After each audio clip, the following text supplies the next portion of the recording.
근데 궁금한 게 벤자민 그레이엄도 결국은 성공한 투자자였고 네.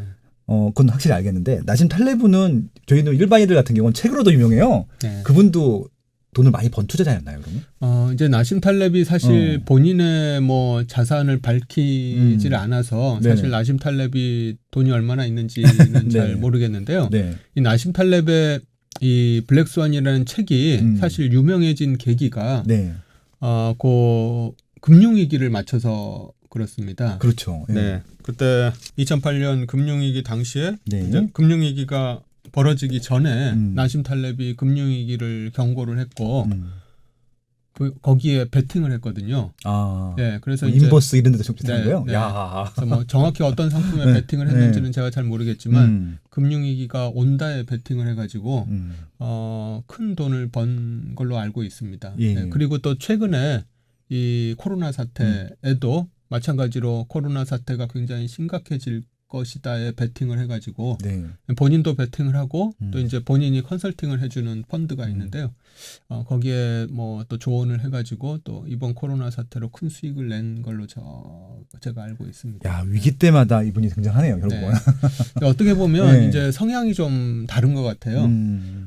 나심 탈렙은 어떻게 보면 좀 비관주의자에 좀 가까운 것 같습니다. 그래서 이제 재앙이 코로나 사태라든지 금융위기라든지 이런 것들이 재앙이 일어날 것이다에 베팅을 하는 거잖아요. 근데 이제 저희 같은 가치 투자자들은 좀 어떻게 보면 낙관주의자에 가까운 거죠. 네. 재앙이 일어날 수는 있지만 우리가 결국은 그거를 극복할 것이다. 그래서 지금은 기업이 망가져도 충분히 싼 가격에 사면 세상이 다시 제자리로 돌아올 때 충분히 수익을 낼 것이다. 그래서 이제 뭐 컵에 물이 반이 있다 하더라도 뭐 반밖에 없나로 볼 것인지 반이나 남았다. 예. 뭐. 그래서 이제 그 어느 쪽을 보고 투자를 할 것인지 네. 그 성향이 좀 갈리는 거 아닌가 생각합니다. 예, 알겠습니다. 그럼 이제 블랙스완 얘기를 좀 이제 시작을 해보도록 할까요?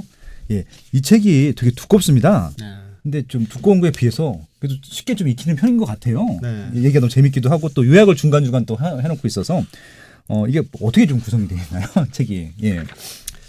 사실 이제 예. 나심 탈렙의 글 쓰는 스타일이 네네. 그 미국식 그 작가들이 글 쓰는 스타일하고 굉장히 많이 다릅니다. 미국식 작가들은 네. 이렇게 딱딱 체계가 잡혀 있거든요. 네. 예를 들어서 문제 제기해서 뭐 문제 1, 2, 3 하고 문제 1에 대해서 해결책 1, 2, 3 뭐 이런 식으로 체계가 딱 잡혀 있는데 네. 나심 탈렙은 그렇게 책을 쓰지 않아요. 어떻게 써요? 네, 나심 탈렙은 왔다 갔다 책을 써요. 네, 자신의 그냥 아이디어를 그냥 뭐 이 얘기도 하고 저 얘기도 하고 뭐 이렇게 막 왔다 갔다 책을 써가지고 사실 나심 탈렙 책을 읽다 보면 뭐 얘가 도대체 뭐 갑자기 뜬구름 잡는 이런 얘기를 또 갑자기 꺼내고 그래서 사실 이 책이 굉장히 두껍고 뭐 하지만 네. 사실 핵심적인 메시지는 그래서 이제 그 미국 작가들처럼 이렇게 체계적으로 1부는 무슨 내용, 2부는 무슨 내용 이렇게 얘기를 하기가 좀 굉장히 힘들고요. 네. 사실 이제 핵심적인 메시지는 네. 나심 탈렙이 이제 그 행운에 속지 마라에서 우리 세상에서 우리가 얻게 되는 결과가 비선형적이다. 그렇죠. 비선형적이다. 또 능력으로 뭐 위장한 행운에 대해서만 경고를 했는데 네. 이제 그게 왜 나타나는가, 이 세상이 왜 어떻게 돼서 이제 그런 식으로 우리가 결과를 얻게 되는가를 설명을 하는 게 이 블랙스완인데요. 네. 여기서 나오는 게 이제 세상의 극단성, 복잡성, 그렇죠. 우리 인식의 한계, 예측 불가능성, 이제 요게 키워드거든요. 그래서 그렇죠. 이제 요 주제를 가지고 여러 가지 사례들을 얘기를 하는 게 이 블랙스완이라는 책인데요. 네. 그래서 이제 가장 이 기본적으로 이 세상을 보여주는 그 틀이 네. 이제 평범의 왕국하고 극단의 왕국을 이제 비교하는 틀로 이 세상을 처음에 이제 보여주고 있습니다. 네네.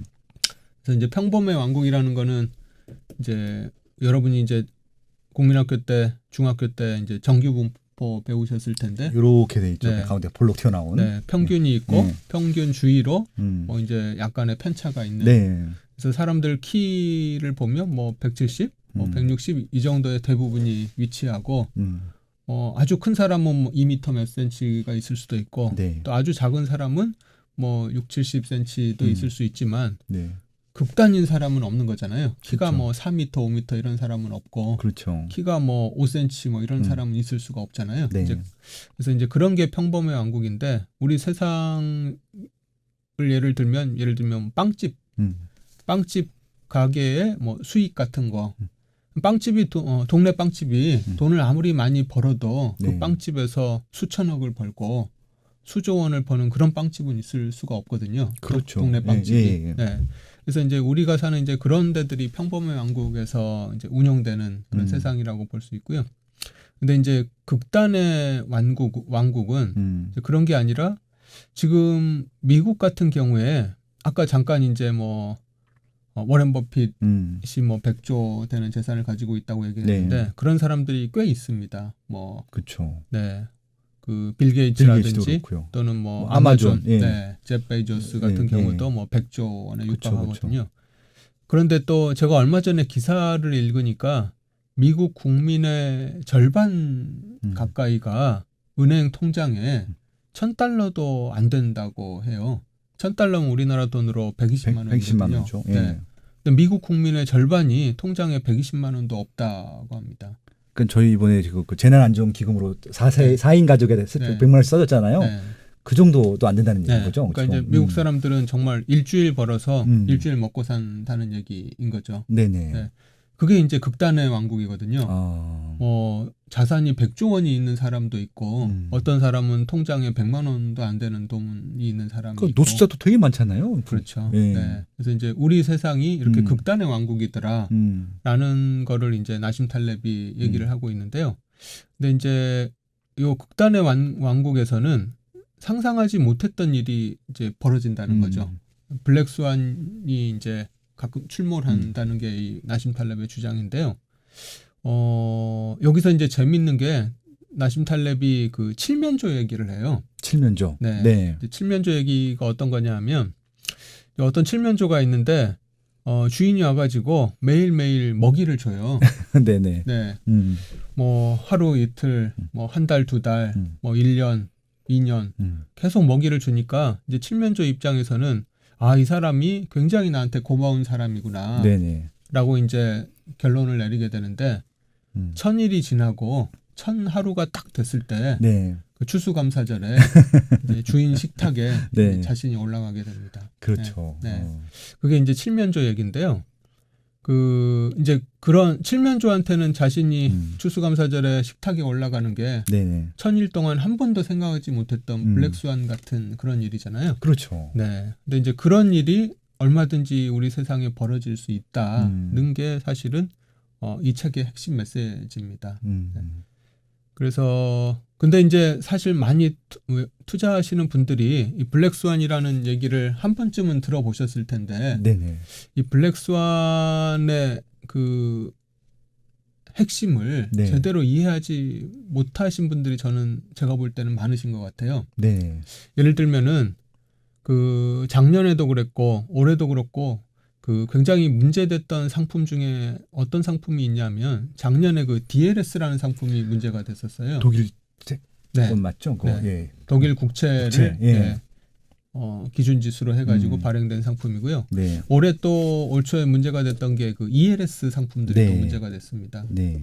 그래서 이 DLS나 ELS 같은 상품은 어떤 기준이 되는 지수 또는 기준이 되는 상품이 있고요. 네. 이제 그 기준이 되는 지수에 비해서 앞으로 뭐 1년 이내에 또는 2년 이내에 그 기준 지수가 얼마 이하로 떨어지지만 않으면 뭐 어느 정도의 수익을 줄게 이런 식으로 이제 구성되는 게 그 DLS, ELS 상품이거든요. 그렇죠. 예를 들면 작년에 굉장히 문제가 됐던 그 독일 DLS 사태 같은 경우는 독일 국채를 기준으로 하는데 그 독일 국채 금리가 마이너스 0.2% 이하로만 빠지지 않으면 4.2%인가? 4.2% 수익을 주겠다. 따박따박. 네, 따박 매년 4.2% 수익을 주겠다는 건데 네. 이제 그게 이제 하나도 위험하지 않다고 사람들이 생각을 하고 가입을 했는데 왜 위험하지 않다고 생각을 했냐면 2000년 이후부터 작년 2019년까지 20년 동안 한 번도 독일 국채 금리가 마이너스 0.2% 이하로 빠진 적이 없거든요. 네네. 그래서 이제 사람들이 이거는 그 원금을 잃을 가능성이 제로다. 음. 제로에 가깝다라고 생각을 해서 가입을 했는데 실제로 독일 국채 금리가 마이너스 0.7%까지 빠져버렸습니다. 그랬죠. 네. 네. 그게 사실은 칠면조한테 일어난 일하고 똑같거든요. 똑같네요. 처음에 네. 좀 불안하게 왔다가 안심한 기간이 있었고 네. 평범한 기간이 있었고 갑자기 네. 또 확 그냥 네. 칠면조가 하루 이틀 음. 1000일 동안 계속 주인의 행동을 관찰했는데 네. 뭐 주인이 계속 자신한테 이제 모이를 갖다 주는 것만 관찰이 됐잖아요. 그렇죠. 그래서 이제 굉장히 행복하다고 느꼈을 텐데 1000하루째 그런 사태를 맞은 것처럼 ELS나 DLS 같은 상품도 똑같은 구조죠. 계속해서 조금만 수익을 취하다가 네. 한 번에 크게 잃을 수 있는 그런 상품인데요. 네. 그래서 이 세상이 이 극단의 왕국이라는 거, 블랙스완이 언제든지 출몰할 수 있다는 거를 우리가 만약 받아들인다고 하면 사실은 그런 상품에 투자를 하는 거는 굉장히 좀 위험할 수 있다는 거를 좀 깨달을 수 있지 않을까 생각합니다. 그렇죠. 그러니까 이게 늘 안전한, 그러니까 진짜 투자라고 하는 것은 리스크가 늘 있고, 그러니까 좀 손해를 볼 가능성이 있는데 그냥 무조건 안전한 상품이라고 생각을 하게 하는 그런 것들도 좀 문제가 될 것 같네요. 근데 그 판매하는 과정에서도 그렇게 좀 설명을 했다고 하더라도 일부 네, 뭐 거의 손해를 안 본다는 식으로 예, 그런 것들이 문제가 되는 거죠. 근데 제 생각은 예. 설사 올바르게 설명을 했다 하더라도 예. 아마 많은 분들이 저는 가입하지 않았을까 그렇죠. 생각을 합니다. 왜냐하면 많은 사람들이 이 세상이 극단의 왕국이라는 생각을 잘 못하거든요. 본인들은 평범의 왕국에 산다고 생각을 해서 그렇죠. 그 칠면조 같은 일이 나한테 벌어질 거라는 걸 잘 생각을 못합니다. 그렇죠. 네. 그러니까 뭐 예를 들어서 작년에 그 현대자동차 그 GV80 딱 나왔을 때 그냥 딱 예약을 하면 1년 이상 대기해야 될 만큼 인기가 많았었잖아요. 근데 갑자기 코로나 오는 바람에 그냥 아예 그냥 조업 중단 이렇게 돼버리다 보니까 폭락을 하고 뭐 아무튼 그런 일들도 전혀 예측할 수가 없었던 것 같기도 하더라고요. 네. 예. 그렇습니다.